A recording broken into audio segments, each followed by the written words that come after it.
Physics Part 94.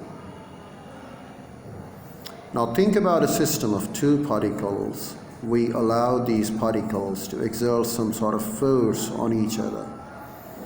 It could be gravitational attraction, or if the particles were charged, it could be electrostatic attraction or repulsion. These two particles are isolated from the rest of the universe and experience no outside forces at all. If the first particle exerts a force F on the second, Newton's third law tells that the second exerts a force minus F on the first. The minus sign indicates that the forces are in opposite direction. As we saw in the last section, we can express this law in terms of change of momentum.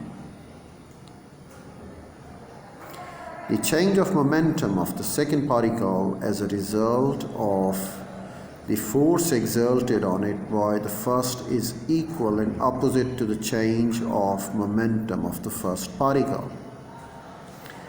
As a result of the force exerted on it by the second. Thus, the changes of the momentum of the individual particles cancel out. And the momentum of the system of two particles remain constant. The particles have merely exchanged some momentum. The situation is expressed by the equation P is equal to P1 plus P2 is equal to constant, where P is the total momentum and P1 and P2 are the individual momenta.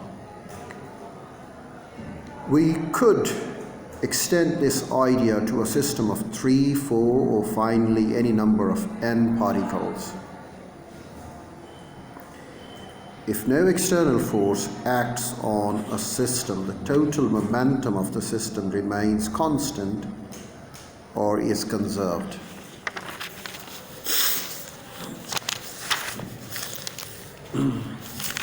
A system on which no external force acts is often called an isolated system.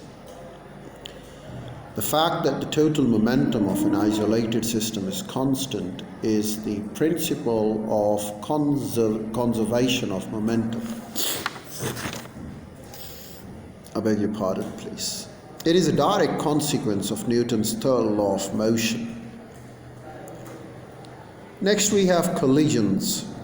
We now use the principle of conservation of momentum to analyze the system consisting of two colliding particles. If you want a real example to think about, try billiard balls.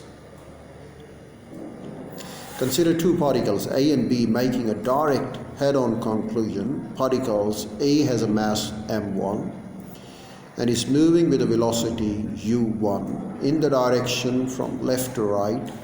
B has a mass 2 and has a velocity u2 in the direction from right to left. As the velocity is a vector quantity, this is the same as saying that the velocity is u2 from left to right. The particles collide. After the collision, they have velocities minus v1 and plus v2, respectively, in the direction from left to right. That is, both particles are moving back along that direction of approach. According to the principle of conservation of momentum, the total momentum of this isolated system remains constant.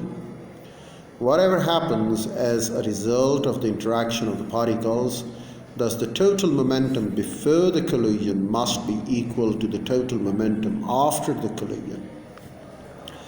The momentum before the collision is m1 u1 minus m2 u2, and the momentum after is minus m1 v1 and plus m2 v2,